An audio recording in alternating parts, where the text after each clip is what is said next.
So hello and welcome back. So today we are going to discuss Codeforces round 917 div 2, and currently it's undergoing system testing, which I suppose I would pass. And also, like, I can say that it was a pretty, like, I knew from the starting that it's pretty hard round, because you can easily see that D had a lot of scores or points, even before the scoring distribution showed that D was very hard, and I didn't even like try to attempt it because I was very puzzled by the mathematics equation here in D. So let's go on from one problem to another without much ado. I was able to solve 3, and in decent time, I would say, because I did see a late, because I was stuck with those integer things because of this k. I guess I was stuck with this k, and I had to debug a lot, and the problem came out to be somewhere else. So yeah, funny things. So let's go on problem D's waste. Problem A, first of all, without much further ado. And okay, so problem A says that you can convert any integer in the range from its value to the 0. Like if it is negative, you can convert that to any integer from that value to 0, and like if it is -2, you can convert it into -2 again, -1 and 0. And if it is like a positive number, positive integer like 3, so you can convert it into 3, 2, 1 and 0. So the ranges are like that. Okay, for a negative number, it's from negative to 0, and then for a positive integer, it is from positive to 0. And you have to tell what is the minimum possible product of all the a of I after performing the operations on integers or indexes any number of times, and you have to find the minimum number of operations required to make the product. This minimum product, you have to tell minimum number of operations, and this minimum product is a very general thing. You will go about it. So the point is like it's in, like, you can say, like if you have a1 a2 till an, and I say that there is a 0 here. If there is a 0, then you know that the product of whole array which is given to you, that minimum possible product of all the a of I, the whole array will be 0 regardless of any a of I u exists. So if we have a 0 here, then the answer is strictly 0 operations required. Simple as that. So that is one case. And now if we don't have a 0, then we have like numbers like this. This is a very if you have a number like this, then we say that any integer can be converted into 0, and it would give you one operation, and you can, because you can convert in the range. So you definitely the most optimal thing is to convert it into 0. So you can convert it into 0, you can choose index 1 and convert this. Is a wrong arrow. Convert this to 0, and that is it. Like then you can easily achieve a minimum product, because the product will again become 0. So this is one operation, but there is a catch, and I think this is only the edge case, because when you have negative numbers, so the product is eventually less than 0 as well, and there is no 0, because so then even if it has 0, basically I am trying to say that if it has 0, then the product is 0, no doubt, and you have to do nothing. And if it does not have 0, then the product will be less than 0 if it has negative numbers. Now there is a catch. If the negative numbers are even in count, then definitely your negative numbers product will be positive, greater than 0, and your positive numbers product will be also positive. So you have to perform that one operation of converting any integer to 0 and achieving a thing. If negative numbers are odd, then you have to don't do 0. Like in this case, -2 and -1 will make 2, but -3 will eventually give the whole product a negative thing, and it will reduce it to less than 0. So you don't have to do any operations in this array. You can see very clearly, because you have already done. So negative is, if it is odd, then the operations are 0. So thus stimulate this thing through code, I guess. Yeah, so just count the zeros and the negative numbers. If negative is odd, then operations required are 0, else you must be having 0 then, because if it negative is odd, and even if you have 0, it does not even matter, because it is 0 only. And if it is negative is negative is even, then you have two choices: either there is a 0, either there is not 0. So if it has a 0, then you just 0, and then you can choose any index. And so for the convenient, because multiple answers are possible, I chose the index 1, and that is it. It's a very simple problem, and there is only one edge case of negative being odd. Very simple problem, I would say. Now moving on to problem B. I guess the system testing is going on. Where do I stand? I pretty much did A really fast. Yeah, but I slowed down in B and then just stumbled upon D with a wrong answer as well. So yeah. In the B problem, you will say that you have to perform these two operations on the string. You remove either the first character and or the second character of the string, and you have to find what number of strings can be generated for all lengths, I would say. So this can be done like easily. Let's try to stimulate this thing which they are saying in the problem, like removing the first character of the string or removing the second character of the string in every operation. So if we have a string like A, B, and I will say A and C and D, so I can either choose this character or I can choose this character in one operation. So let's define the two operations. If I choose this character, then the string becomes ACD. If I choose this operation, this, and remove this, then concatenate with this, then it becomes ACD, because it's written that we will be concatenating it, because after removing the string, the next string is a concatenation of the leftover string, which is a very pretty much obvious thing. So they are the same. Did you get this? Like they are the same. And then again, if we try to, first character now becomes this, second character now becomes this.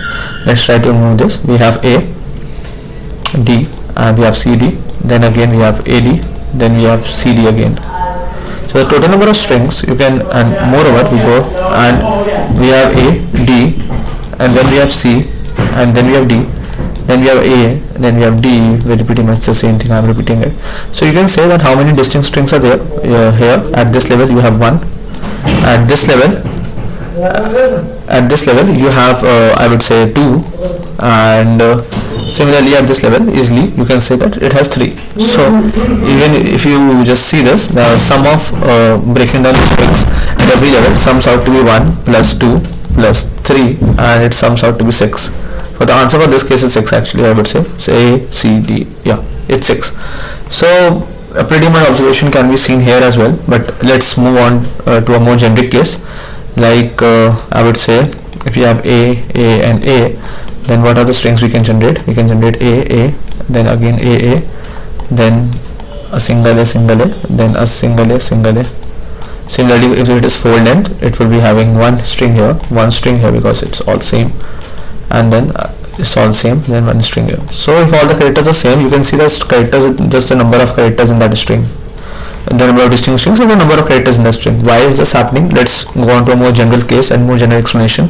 So if I have a characters like this, C1, C2, C3, going on till Cn, if I have characters like this, then for every character, like for any character, ith character, if I am standing on ith character, I have to say that okay, this is a string that can be made to be concatenated with any of the string which might be coming from the prefix.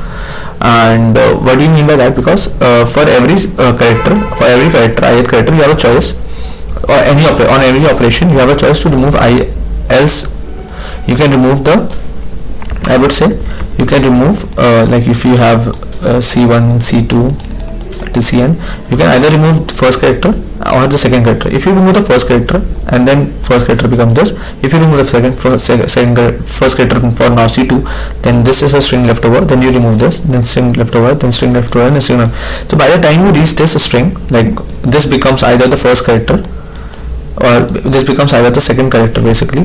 So either you must have removed like for here you must have like two characters here, Cn-2 and Cn-1. You either must have removed n-2 and concatenated with n-1 the rest of the string, which I am basically greater than can be there, or I must have concatenated it with Cn-2 or Cn-1, you can say. So you can see that if I haven't like deleted a second character, basically like I have these characters C1, C2 and C3 and C4, and I have to reach some C6. So I could have deleted second character, okay. Then in all this string I could have deleted third character, then I could have deleted first character, then I could have deleted fifth character. So for C6 you can say, for C6 to be a second character, what are the number of choices, that what are the number of characters it could have for the first position, which is nothing but every character from, like for every ith position. What I am trying to say is here, like this is a very intuitive thing if you can judge it, that for the every ith character here, what are the for the every ith character to be the second character of a current string, then how many choices it has for the first character is the number of characters in the I minus 1th positions. All the positions can be a part of this, because you can either keep removing these all the thing, like if you want to make C of I or C of j, some C of j, first character for C of I, you can remove every character from j to I. Or if you have to make some C of k, you can easily remove this as first, then this as second. So yeah, through this you can achieve both the characters to be this. So now it is very obvious how many strings it would make basically. So if I am a second character, and so now what is the possible number of characters for which I would be having the number of strings basically.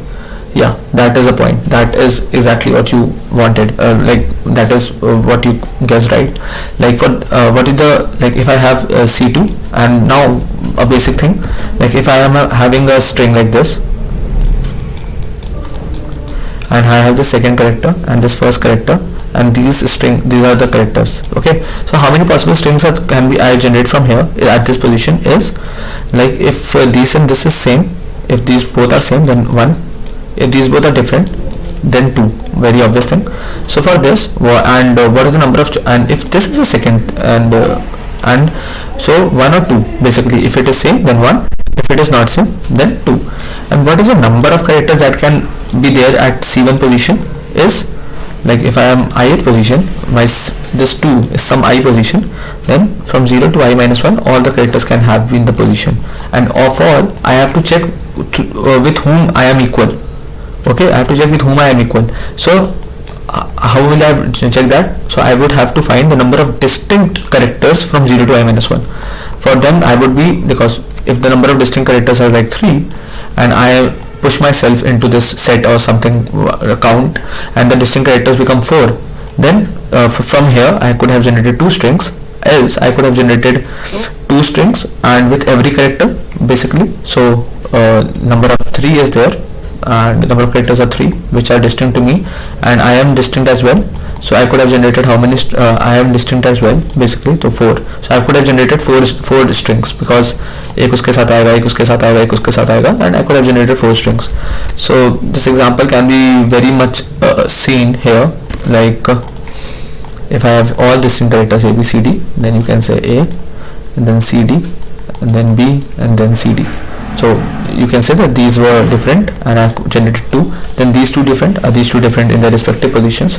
I generated A D and A C, no, not A C, it will be C D, and then I have generated B D, and then I have generated basically C D. Yeah, so C D face the same again. So here the count is 2, here the count is 2, here the count is 1, here the count is 3 basically. Yeah, 3 2 1, and then A B C D B D C D, count is 4. So 1 plus 2 plus 3 plus 4, because you can see that for D how many distinct characters are there above it? 3 characters. So eventually जब D के पास आएगा सब कुछ, तो या तो ये होगा या तो ये होगा या तो ये होगा. तो जब इसको ब्रेक करोगे तो D तो हर बार बनेगा, D तो बनेगा ही बनेगा. तो D और D के आगे वाला पोर्शन भी मैं बता रहा हूँ बनेगा. फिर ये किसके किसके साथ बनेगा? इन तीनों के साथ बन सकता था, और ठीक है, तो इन तीनों के साथ बन जाएगा, और ये D तो अलग होगा ही होगा जब यहाँ से अलग होना होगा, तो ये पूरा अलग हो जाएगा, और ये इनके साथ भी अलग होगा बेसिकली. तो कितने मिलेंगे यहाँ पे? कितने मिलेंगे? 3 मिलेंगे, और तीनों के साथ D भी मिलेगा. हर बार एक D के साथ मिलेगा स्ट्रिंग, और हर बार एक इसके साथ भी मिलेगा. और जब D को रिमूव करोगे तो बेसिकली तुम इस स्ट्रिंग की इस कैरेक्टर की बात कर रहे हो, मतलब something letter then D.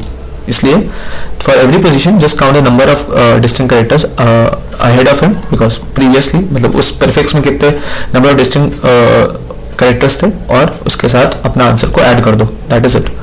So this is my code, I would say. Yeah so this is characters as set. Just keep on inserting the characters, keep on inserting the current character as well. जितना भी size होगा वो current character x उतने सारे strings generate करेगा अपने पीछे suffixes के लिए. तो आंसर का equal to ST is your required answer. And I guess ये पास भी हो रहा था, आई गेस. या I can run this.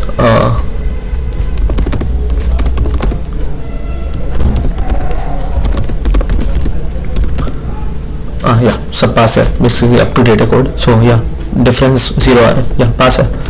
So that is it from my side. and then let's move on to pretest success testing भी चल रही है.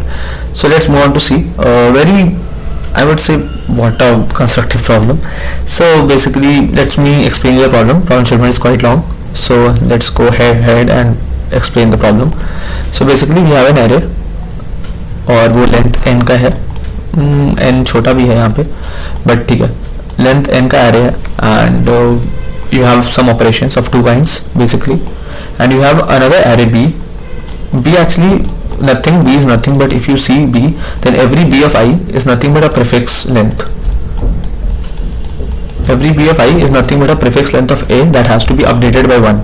So basically you can say कि l to r में अपडेट हो रहा है और l हमेशा 0 है, r हमेशा b of i है, और तुम्हें इस l to r में, बेसिकली 0 to r में जो a है, मान लो r यहाँ पे है, तो इतने सारे नंबर्स को +1 करना है.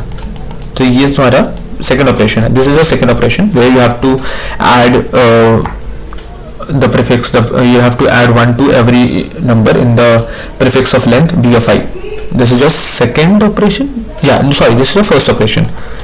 This is your first operation. Second operation is you have to count the score of this array. And what is the score? Score is a number of positions I where a of i is equal to I. So अगर मैं i indexes 1 से दूँ, 1 2 3 going on till n, then what you have to do is you have to count the number of positions where a of i is equal to I, and जो score आएगा उसको अपने answer में plus करो, जो भी score आएगा, and change the whole array to 0. Change the whole array to 0. That is it. This is your two kind of operations. First operation is either you can जैसे array यहाँ का array ऐसे पड़ा हुआ है, like 0 1 0 2 basically 0 2 3 4 4 6 5 7 ऐसे पड़ा हुआ है मान लो, and 1 आई गेस 1 2 3 4 5 6, सही है. तो 0 1 2 3 होना चाहिए. Okay, somewhere it should be 3 कर दो, यहाँ 1 कर दो. तो ये तुम्हारा array पड़ा हुआ है. दिस इज 2 4 6 5 बेसिकली ये array पड़ा हुआ है. And if I do the first operation, b of i मेरा 1 है मान लो. अभी के लिए स्कोर देखोगे तो कितना है, 1 2 अपनी पोजीशन पे है, तो एक स्कोर आ रहा है.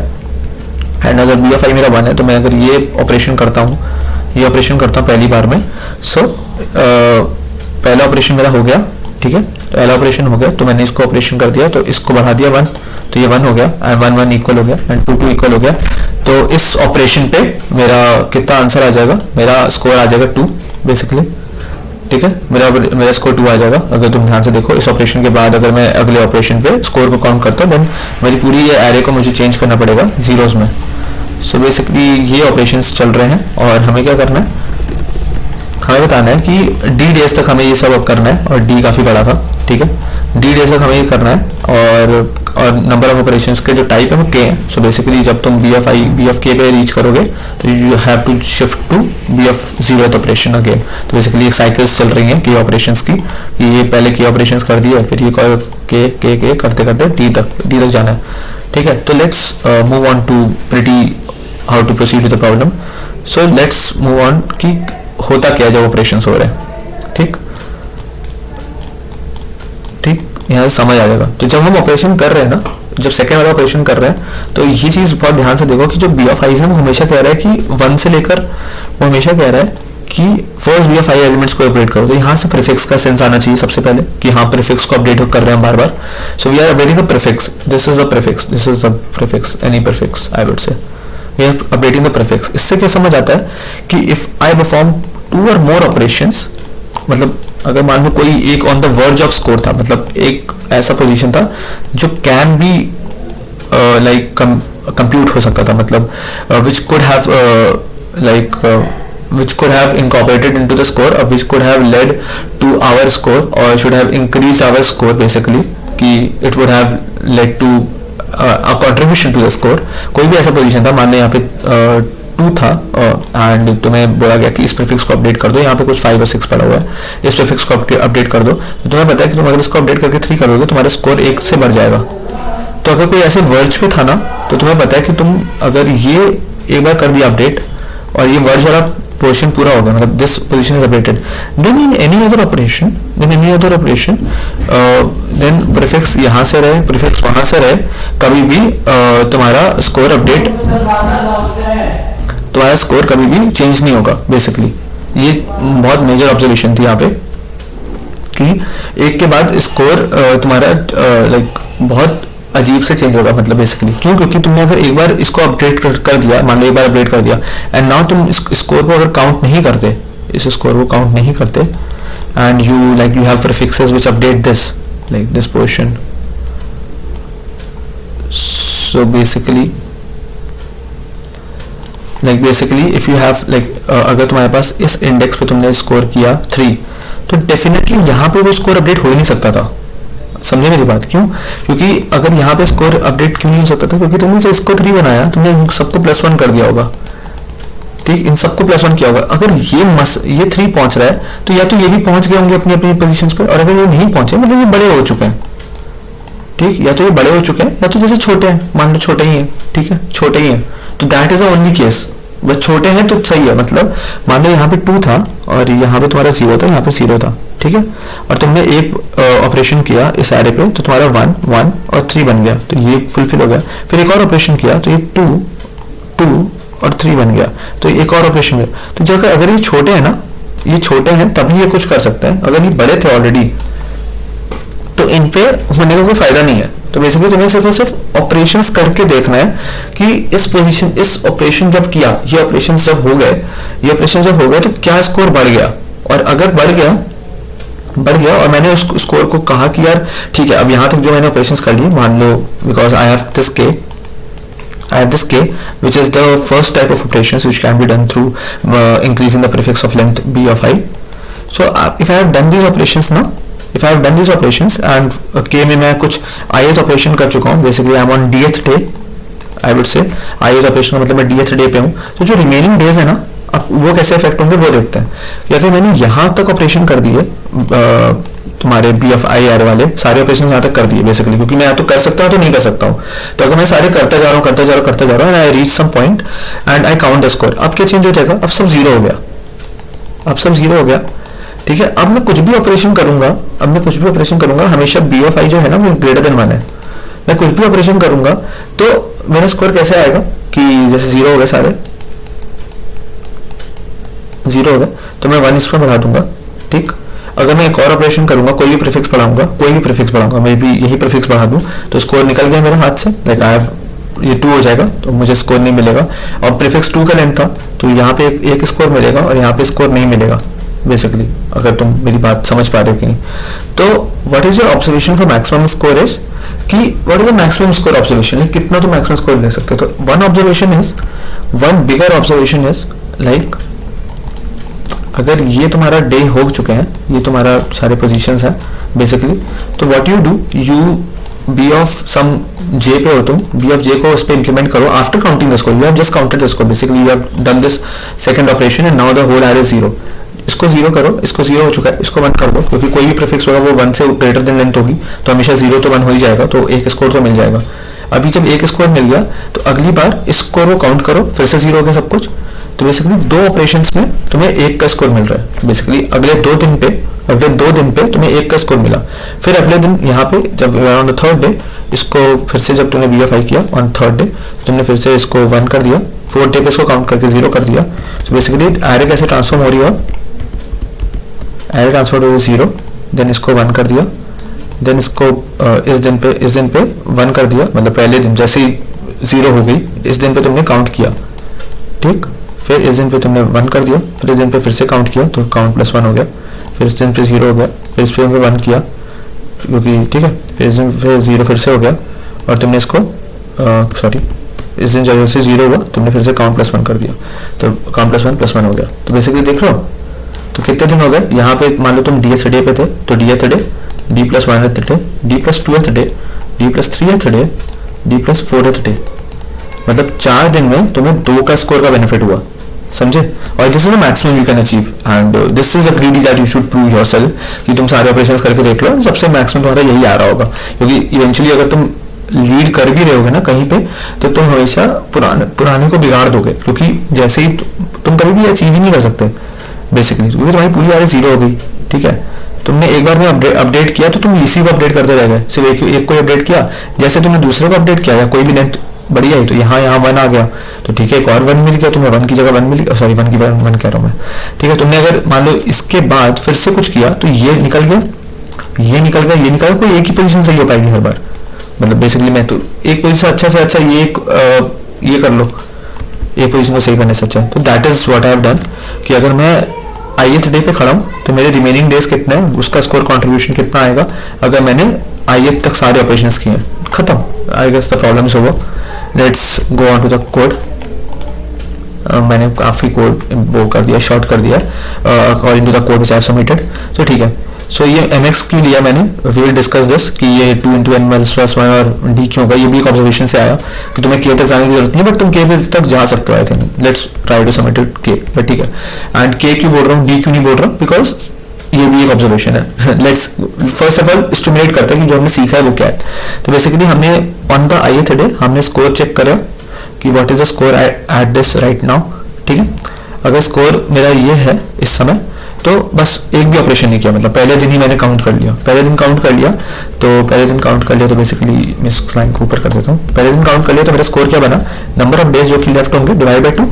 मैंने बोला नंबर ऑफ डेज लेफ्ट है, this can be easy calculation, divide by 2, इतना स्कोर तुमको मिल जाएगा और अभी का स्कोर मिल जाएगा। ठीक है, और अब सब कुछ जीरो हो चुका है, you have actually basically you have ended your answer.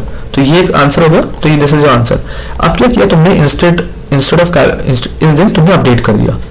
फिर अगले दिन आए, अगले दिन में तुमने देखा कि क्या स्कोर बना, एक अपडेट के बाद एक अपडेट किया तो एक दिन गया, और अब बचे हुए दिन में जितने बचे हुए दिन थे, basically the number of days that remained gotten less by 1, so they reduced by 1, and now the number of days divided by 2 is your current score from the second day, where you have done one update, and after this update, the update is nothing but कि वहां तक जाके तुम्हें plus करना है। ठीक है, after this update again you calculate the answer, this goes on. अब ये mx क्यों किया कि 2 into n + 1 क्यों किया, लेट्स सी पास भी हुआ कि नहीं। ओ क्यों मैं अभी मैन रियली रैंक तो वैसे भी ठीक ठाक ही चल रही थी, सी हो सकता था। ठीक है, तो अब ये 2 क्यों किया मैक्स, क्योंकि the max answer you can achieve from max score you can achieve at a particular point जहाँ पे सारे इंडेक्सेस के बराबर हो जाएंगे, सो that is n, that is it. इसीलिए किया, क्यों, क्योंकि इट इज पॉसिबल कि तुम्हारा सब कुछ 1 पे रिमेनिंग हो तो भी तुम नहीं कर सकते, बिकॉज ऐसा हो तुम्हारा है ना, तुम्हारा ऐसा हो कि तुम 1 पे कर रहे थे, लाइक क्या नाम है उसका, कि एक ऐसा केस हो कि यहाँ पे तुम्हारे पास लाइक आई वुड से यहाँ पे 5 है, ठीक है, यहाँ पे तुम्हारे पास 4 है, यहाँ पे 3 है, आई वुड से हाँ सही है, आई गेस सही है। देन तुम्हारे पास 2 है, देन तुम्हारे पास 1 है, बट तुम इसको इंक्रीज करते चले जाओगे, it won't make any difference. I guess तुम्हारा एन बी मैक्सिमम को सिर्फ एक ही बार आ सकता है, क्योंकि 0 1 2 3 4 5 ऐसा है। तुमने एक बार के लिए सारा इंक्रीज कर दिया, मतलब पूरा मान लो तुम्हारा जो बी ऑफ आई था वो पूरा लेंथ था, तुमने सब कुछ इंक्रीज किया तो 1 2 3 4 5 6 बन गया, एंड दैट इज इट। सिर्फ इसी केस में आ सकता है, बाकी आई डोंट नो, कुछ भी कॉम्बिनेशन कॉम्बिनेशन लगाओगे तो कोई प्रीफिक्स भले ही मिल जाए, लेकिन आई डोंट इवन थिंक कोई प्रीफिक्स मिलेगा अभी, because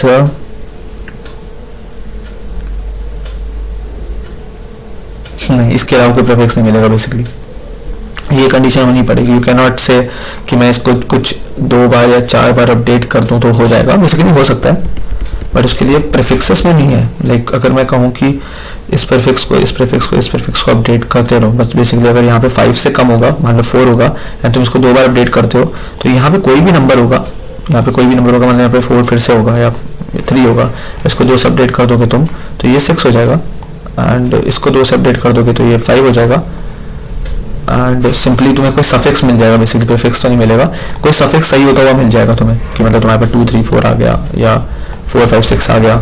so that is the answer you can contribute to, and maximum n ही जा रहा है, मैक्सिमम एन जा रहा है। So what I am trying to say is here कि once you have dealt with it, basically once you have dealt with ki what is going on throughout the operations, then it is very much pretty easy कि कहाँ तक जाना है, ठीक है. You can do go till के and सी और observation की वो बार बार रिपीट ही हो रहे होंगे, but if you don't want go to K like because इस ऑपरेशन पे मेरे पास कितना स्कोर है, रिमेनिंग डेज का मेरे पास स्कोर है, तो मैं इसको कंप्यूट कर रहा हूँ बेसिकली, तो मेरे को कभी डी से मतलब नहीं है. बट जैसे कहाँ तक जाना है, why have not be doing the total की ऑपरेशंस, बिकॉज ऐसा हो सकता है कि 2 into n जो मैं ले रहा हूँ वो भी लेस देन के हो, ऐसा हो सकता है. But it won't make a difference, क्योंकि 2 into n तक है ना, 2 into n तक का मतलब है कि मान लो के इतने सारे ऑपरेशंस थे, ठीक. 2 into n तक मैंने कभी ना कभी अपडेट किया होगा, मान लो कभी ना कभी अपडेट किया होगा, कुछ ना कुछ अपडेट तो हुआ ही होगा. तो 2 into n तक अगर n आंसर नहीं आया तो आगे भी कभी नहीं आएगा, मैं ये कहना चाह रहा था. क्योंकि वही हमें क्या कि हमें एक बार कोई मैक्सिमम मिलना चाहिए, राइट. तो लेट्स सी. तो हमें ये था कि हमें कोई एक बार मैक्सिमम मिलना चाहिए. आई गेस खोल लेता हूँ ये वाला. तो ये भी समीशन है और वो भी कोड है. ये मेरा ओरिजिनल कोड था जिसमें मैं क्या कर रहा था कि मैं करंट स्कोर ले रहा था और रिमेनिंग डेज ले रहा था, फिर मैं हर स्कोर को प्लस कर रहा था, ठीक है. और कैन बी स्कोर की बात भी की थी हमने अभी, बट उसका काम नहीं आएगा. फिर कितने दिन गुजर गए उसकी बात कर रहे हैं. बेसिकली मैं आई के बराबर ही कर सकता था, बट ठीक है मेरे को एक सेपरेट वेरिएबल लेना था. तो मैंने अपडेट कर दिया उस सारे को. करंट स्कोर के बीच में मैंने ये किया कि रिमेनिंग डेज -1, क्योंकि यहाँ पे -1 भूल गया था मैं, तो और वो आंसर नहीं आया था तो मैंने -1 कर दिया. -1/2 and then answer equal to max of current score. And this is max minimum of 2 into n - 1, क्योंकि या तो डी डेज है तो पूरे डी डेज चल जाओ, और अगर तुम डी डेज नहीं चल पा रहे तो 2 into n पे चल जाओ, क्योंकि 2 into n is more than sufficient. और ये is a I would say this is an observation अगर ये पास होता है तो. और if it is not an observation, अगर ये पास होता है तो ऑब्जर्वेशन या एक there is a point to prove it कि 2 into n ही क्यों लेना है. आई हैव टोल्ड यू कि मैक्सिमम n स्कोर आ सकता था, तो हम 2 into n तक जो करेंगे चीज़ें वो मोर देन इनफ होंगी कि कभी भी जो भी अपडेट होने होंगे हो जाएंगे, क्योंकि हमेशा 1 तो है ही है ना. 1 तो अब basically b of i can be 1, like b of i is always greater than equal to 1. So अगर सारे 1 1 होंगे तो 1 1 अपडेट हो रहेगा. अगर सारे 1 1 नहीं होंगे, सारे 1 2 3 4 5 6, तो कुछ भी ऑपरेशंस हो रहे होंगे ना, तुम कभी n नहीं अचीव कर पाओगे अगर तुम इन ऑपरेशंस में n नहीं अचीव कर पाए, n ऑपरेशंस में. तो 2 of n तो फिर भी एक बार सही चीज़ ले ली मैंने. लेट्स सी कि क्या होता है. And I guess that's the whole editorial or solutions for all the problems. And pretty much average performance कहूँगा मैं आज के लिए. Oops, so it's wrong answer on test C उसका. Okay man, उसका गलत हो गया because वो कहाँ तक गया, वो K तक गया basically. And वो K तक गया and same चीज़ किया उसने कि इतने number of days plus current score IT equal to 0 का कैसे आंसर. 0 का सेंस समझ नहीं आया मेरे को, बट ठीक है. लेट्स सी मेरा पास होता है कि नहीं. एंड डेफिनेटली अगर मेरा पास होता है तो मैं बता दूंगा, मैं देख लूंगा. I will update you in the comments. So हाँ, बाकी अगर कोई प्रॉब्लम नहीं समझ आया, like if you are having any doubts in any of the problems, you can easily comment down below and I will happy to help. चलो, मुझे भी लग रहा है मेरा भी पास नहीं हुआ. नहीं, मेरा रॉन्ग आंसर अभी पड़ा हुआ है. Okay, I don't know man. अच्छे लोगों के पास नहीं होता तो it fears me out. Let's see what happens. Okay, so yeah, I would end the video and bye.